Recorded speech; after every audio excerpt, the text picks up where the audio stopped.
आफाद दुलाराय फरायसा आफाद आरो हारिमु आफाद बे क'क्राझार नोगोरनि बे हायार सेकेन्डारि माल्टिपार्पास फिल्डआव जोङो लादों दा बेवहायनो बाहागो लानो हानाय जोंनि मानगोनां आलासि बिथांमोन आरो मानगोनां गासै नोंथांमोन बे समाव दिनैनि जे हाबाफारि बे हाबाफारिखौ गाहामै गाहाम सामलायलांनो थाखाय दुलाराय बर' फरायसा आफादनि मानगोनां आफादगिरि मुख्य दिपेन बर' बिथांखौ आं गुरै खावलायबाय।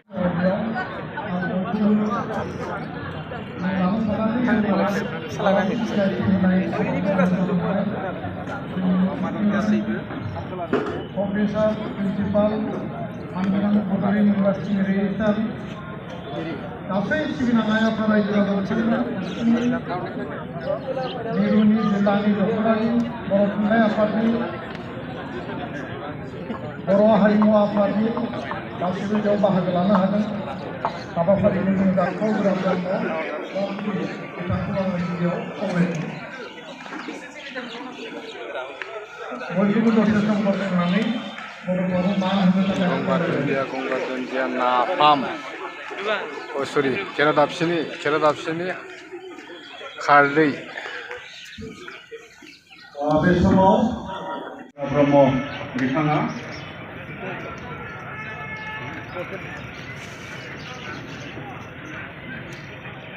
बिथांनि उनाव बिबार बावगोन दुलाराय बर' फरायसा आफादनि मानगोनां आफादगिरि मुख्य दिपेन बर' बिथां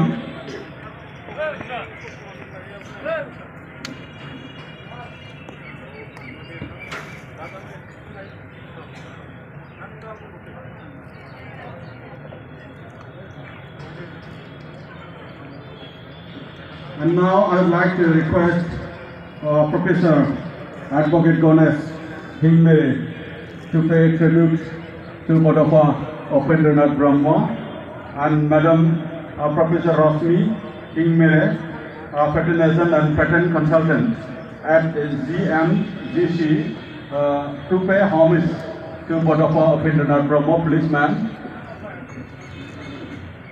This समाव मानिजाथाव बिटिआरनि EM रेवरेवा नार्जिहारि बिथांखौ बिबार बावनायाव बाहागो लानो खावलायबाय मानिजाथाव MLA लरेन्स इस्लारि बिथांखौबो बिबार बावनाय हाबाफारियाव बाहागो लानो खावलायबाय मानिजाथाव EM मुस्रि रनजित बसुमतारी बिथांखौबो बिबार बावनाय हाबाफारियाव बाहागो लानो खावलायदों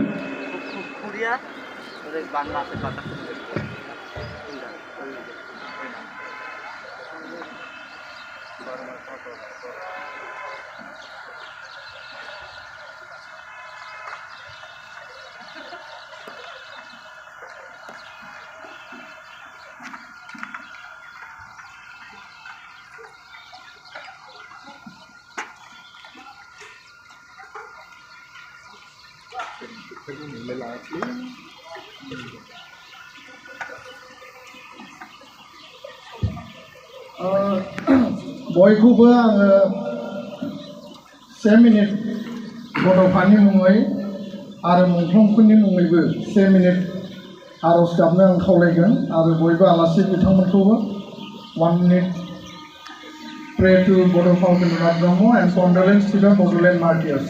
Sir.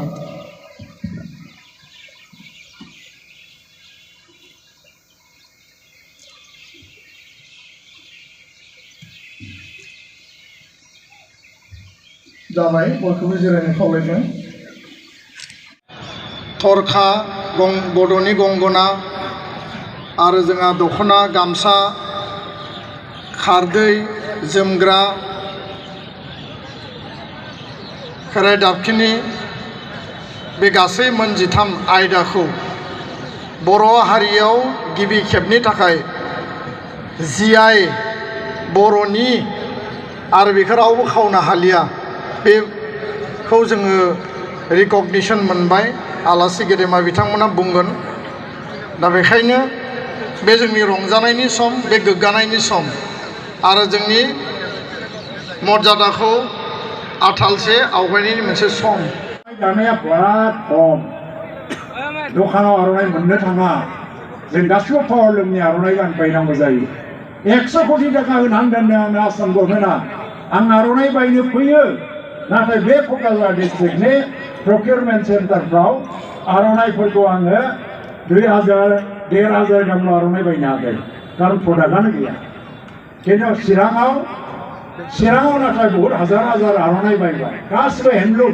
आखाइजों दानाय बिजनियाव हाजार हाजार बायबाय बाक्सायाव हाजार हाजार बायबाय आङो दानायनि हेन्दलुम प्रडाक्ट आरो जोंनि बे क'क्राझार मार्केटआ पावारलुमा बहा सोलिया आर'नाइयानो डमिनेट खालामनांगौ आर'नाइ पावारलुमनि बा हेन्दलुमनि आर'नाइयानो दा जोंनि विश्व बाजाराव मुलुगनि हाथायाव बेखौ लांनांगौनि दायित्वआ जोंनि हागोन ना हाया जोंलाय जोङो मुलुगनि बाजाराव सोलिनाय बादि डिजाइन बानायनो हायो ना हाया बिनि क्वालिटिखौ जों डेभेलप खालामनो हायो ना हाया आरो बेखौ वर्ल्ड वाइड मार्केटिं खालामनो थाखाय एन्टारप्रेनियर्स आइजो एन्टारप्रेनियर्सफोर ओंखारबोनांगोन अब्लासो मुलुगाव बे गोसारगोन जास्ट नाउ दा आर'नाइयाबो बे अबस्था थांगासिनो दङ दा जोंनि इन्डिजिनास जि मोनसे केरेक्टार बे इन्डिजिनास केरेक्टारखौ लाखिनांगौबा जोंनि इन्डिजिनास जि केरेक्टार आरो जोंनि इन्डिजिनास प्रडाक्ट आइडेन्टिटि बेखौ जोङो लाखिनांगौनि मोनसे गोनांथि दङ So thank you very much to the Chief of the BTC, the Pramod Boro.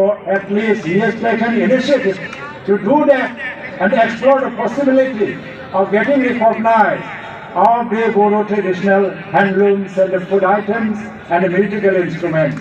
Kham, Spung, Sherja, Zota, GI registration मोननायनि उनावहाय मा जागोन बेवहाय GI टेग नांगोन आरो GI टेग नांनायनि उनावहाय एनि गुगोलाव थाङोबा व्हाट इज सेरजा गुगोलाव सेरजाया फैगोन पिक्चार शो खालि आरो बबाव बानायनाय जायो बबे जायगानि बे इन्स्ट्रुमेन्टआ बेबो फैगोन बिटिआर रिजन क'क्राझार बर' ओनसोल गुगोलाव बे गासिबो फैजोबगोन बेखौ लांनांगौआसो जोंनि बिबान जाहैबाय GI रेजिस्ट्रेसन मोननानैबो बेनि सायाव जोङो मोजां रोखोमै रिसार्च वर्क खालामनांगौ बडलेण्ड इउनिभार्सिटि दङ दा CIT दङ बे सेरजानि सायाव मानो रिसार्च खालामनो हाया खामनि सायाव मानो रिसार्च खालामनो हाया रिसार्च खालामनानै बेनि सायाव जे साइन्टिफिक डेफिनेसनफोरखौ बेफोर जुदि इउनिभार्सिटि एबा CIT फोरनिफ्राय होयोबा थ' बिनि मर्यादायाबो पृथिबियाव बांगोन आं गोलाव बाथ्रा बुंनो लुबैयाखै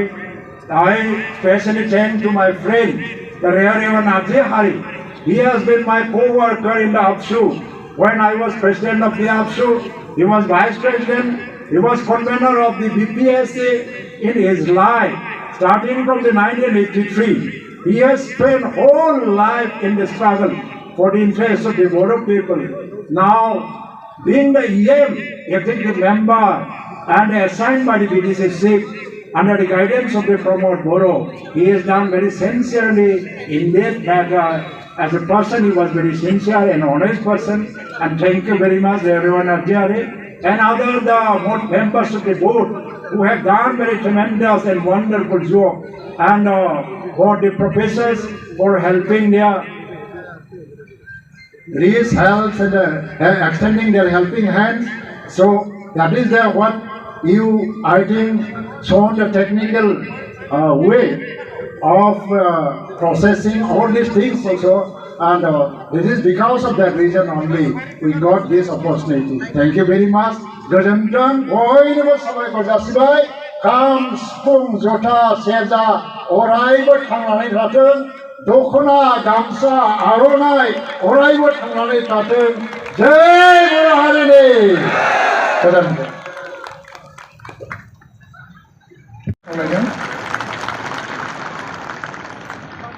जोंजों लोगोसे दङ बर' थुनलाइ आफादनि मानगोनां आफादगिरि डक्टर सुरत नार्जारि सार आरो बे समाव मानगोनां सारखौ दसे सम सिनायथि लानो खावलायबाय आरो आर'नाइजों जों बरायनानै लाबाय.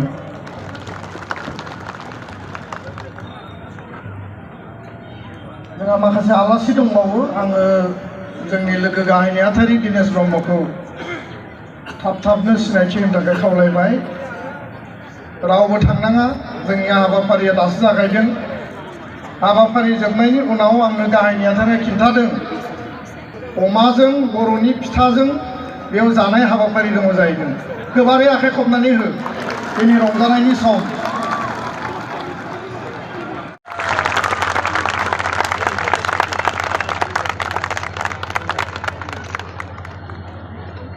गासै 13 GI सार्टिफिकेट